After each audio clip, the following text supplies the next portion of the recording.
वचनामृतस्तोत्रम्। नमः श्रीहरिदेवाय भुक्तिमुक्तिप्रदाय च भक्तेच्छापरिपूर्णाय भक्तिधर्माङ्गजन्मने अनेकपुष्पमालाद्यै बहुविधोपहारकैः सुश्वेतवस्त्रधाराय भक्तवृन्दार्चिताय च वचनामृतनामानि यो भक्तः श्रद्धया पठेत् चतुर्वर्गफलावाप्तिः सत्पतेः कृपया भवेत्। अस्य श्रीवचनामृतनामस्तोत्रमन्त्रस्य दासगोपाल ऋषिः अनुष्टुप् छन्दः।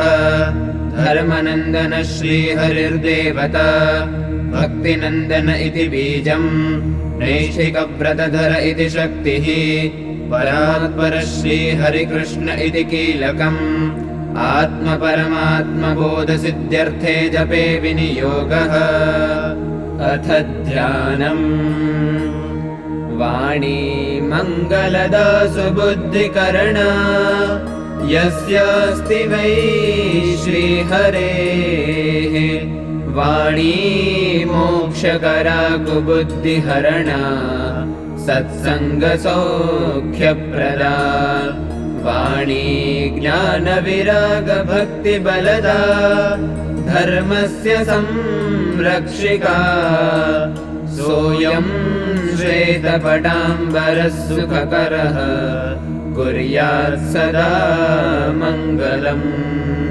अखण्डवृत्तिबोधाय त्रिवैराग्योपदेशिने लीलास्मरणबोधाय ईर्ष्यात्यागविधायिने ध्यानाग्रहप्रकाशाय विवेकवृद्धिकारिणे अन्वयादिप्रकाशाय सेवावृत्तिविधायिने प्रत्यक्षपूर्णकामाय कृतघ्नरूपभासिने एकान्तभक्तरूपाय तत्त्वलक्षणबोधिने सृष्ट्युत्पत्तिनिरूपाय चान्त्यगतिप्रकाशिने ध्यानश्रद्धाप्रकाशाय विवेकी भक्तबोधिने कुसङ्गत्यागबोधाय पञ्चविषयखण्डिने गुणापेक्षाप्रकाशाय ज्ञानीस्वरूपदर्शिने एकान्तधर्मवर्णाय सस्मृतिगानभासिने भगवत्स्थितिदर्शाय ज्ञानस्थितिनिरूपिणे समाधिविघ्नहन्त्रे च रसिकभक्तबोधिने सद्हृदयनिवासाय क्षयवृद्धिप्रकाशिने प्रारब्धादिनिरूपाय सङ्कल्पदंसभासिने निश्चयबोधकर्त्रे च निर्विरामदर्शिने त्रिविधाश्रयबोधाय मायाकर्षणभासिने कल्याणविघ्नवाराय सत्यागिप्रतिपादिने गोत्रासक्तिनिषेधाय निर्वासनविधायिने स्थितिद्वयनिरूपाय मूर्तिस्थितिप्रकाशिने एकोऽहं श्रुतिबोधाय विधिनिषेधदर्शिने चतुर्धा मुक्तिबोधाय भिन्सङ्कल्पभञ्जिने साकारमतबोधाय नभोरूपनिरूपिणे चतुर्निष्ठानिरूपाय चतुष्कुसङ्गरक्षिणे अन्तर्दृष्टिनिरूपाय कुशाग्रबुद्धिबोधिने दर्शनिश्चयभासाय साङ्ख्यादिपूर्णबोधिने गुणग्रहणकर्त्रे च मोक्षद्वारनिरूपिणे भजनबाधदर्शाय निर्मानित्वविधायिने मोक्षकारणबोधाय महन्मोदत्वदर्शिने अनन्यस्नेहबोधाय वासनामुक्तिकारिणे बलिवद्भक्तवश्याय सत्यादिगुणबोधिने तत्त्वज्ञानप्रकाशाय शरीरीभाववर्णिने ज्ञानशक्त्यादिबोधाय मूर्तिमत्वविधायिने सत्पुरुषगुणज्ञाय प्रतिमादिनिवासिने सदसद्धर्मशिक्षाय सत्सङ्गवृद्धिबोधिने सदामादिनिवासाय चरित्रगानदर्शिने कामजयनिरूपाय हर्षशोकनिवारिणे भक्तस्नेहशुभज्ञाय क्रोधेर्षादिनिषेधिने धर्मत्यागनिषेधाय श्रेष्ठकालादिसेविने मनोजयनिरूपाय मूर्तिस्नेहविदायिने साक्षात्कारप्रकाशाय यात्मानात्मविवेकिने माहात्म्यफलदर्शाय चतुर्वाणिनिरूपिणे नैमिषार्थप्रकाशाय ईर्षास्वरूपवर्णिने युगधर्मप्रकाशाय बाह्यान्तर्दृष्टिबोधिने पौरुषफलबोधाय ह्यात्मविचारदर्शिने शास्त्रनिश्चयबोधाय मोहप्रमादवारिणे गोपीलक्षणभासाय बदरीशतपस्विने मुक्तभेदनिरूपाय स्वभावदोषवारिणे दिव्येन्द्रियप्रकाशाय शापितबुद्धिवारिणे प्रकृतिक्षणबोधाय जीवज्ञातृत्वदर्शिने सहेतुकावताराय मत्सरहेतुबोधिने आत्यन्तिकनिरूपाय गुणद्वन्द्वनिरूपिणे असाधुलक्ष्मबोधाय चेन्द्रियदमकारिणे प्रीतिलक्षणबोधाय कारणदेहनाशिने क्रोधरूपनिरूपाय मृत्युभयनिवारिणे शनिश्चयनिरूपाय सकुतर्कनिषेधिने करणजयबोधाय सङ्गशुद्धिनिरूपिणे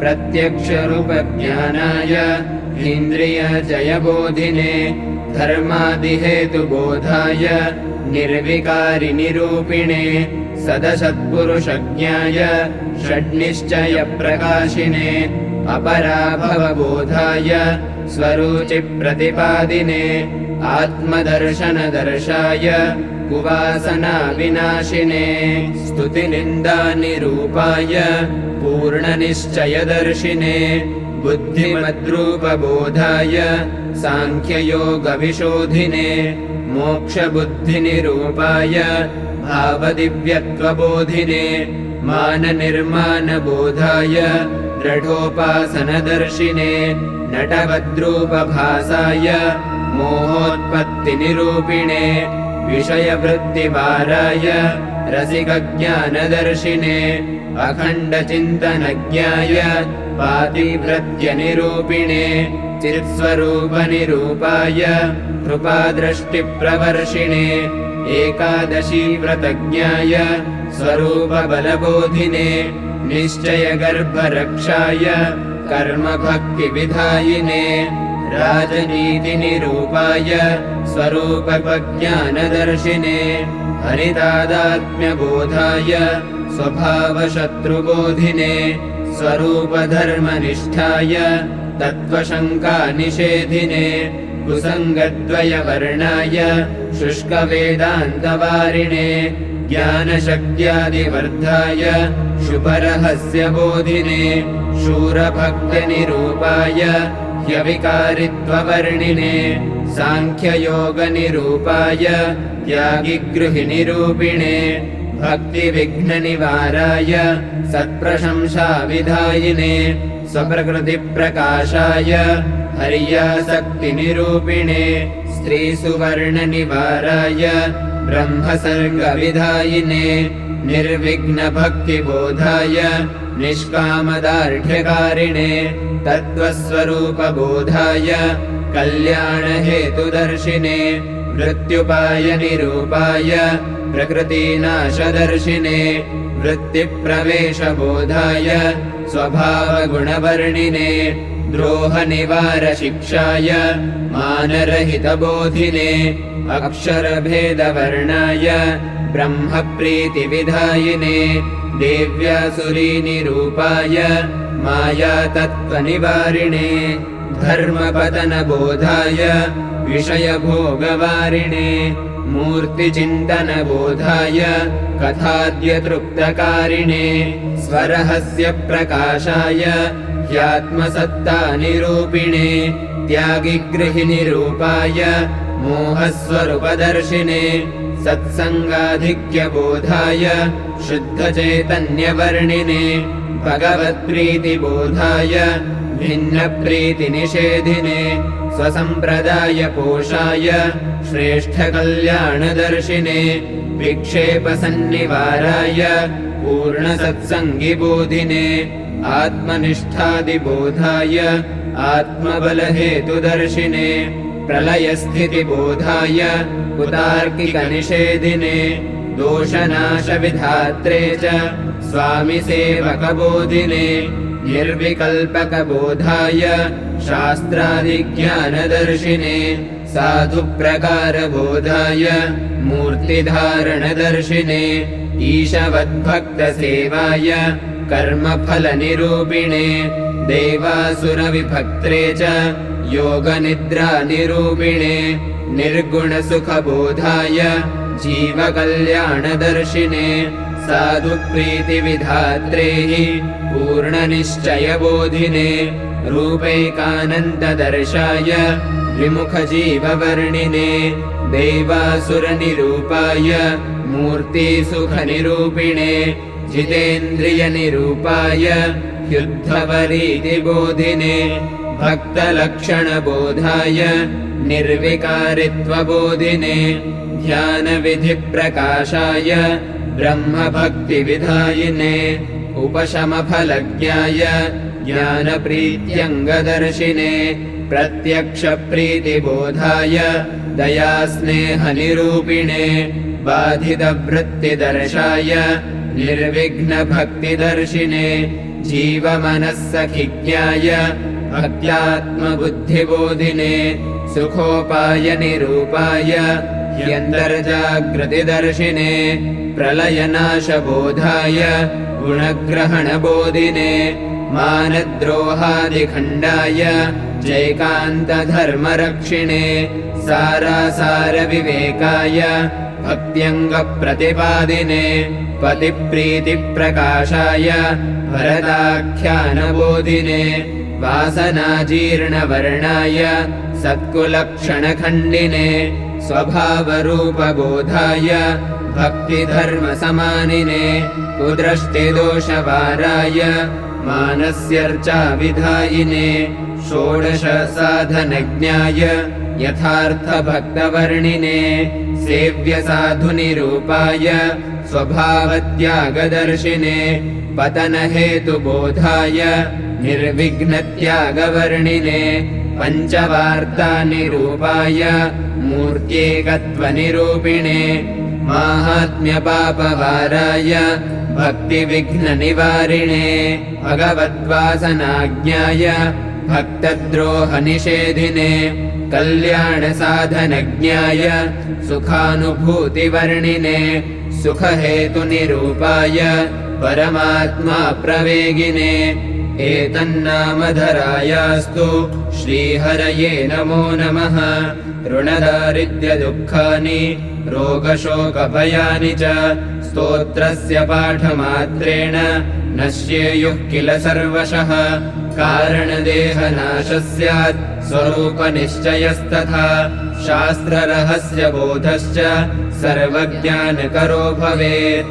अस्य संसेवनान्नित्यम् हरेरेकान्तिको भवेत्। सर्वारिभयनाशस्तु समस्तसुखदम् भवेत्। सधर्मेकान्तिकी भक्तिः भक्तस्य जायते ध्रुवम्। अक्षरधाम सम्प्राप्तिः स्तोत्रस्य पाठमात्रतः। प्रतिदिनम् दशावृत्या स्तोत्रस्य पाठ आदरात्। त्यागी गृहिजनैः कार्यः सर्वसंसिद्धिदायकः। इति श्रीहरिकृष्णमहाराज कृपया दासानुदासगोपालभक्तप्रणीतम् वचनामृतनामस्तोत्रम् सम्पूर्णम्।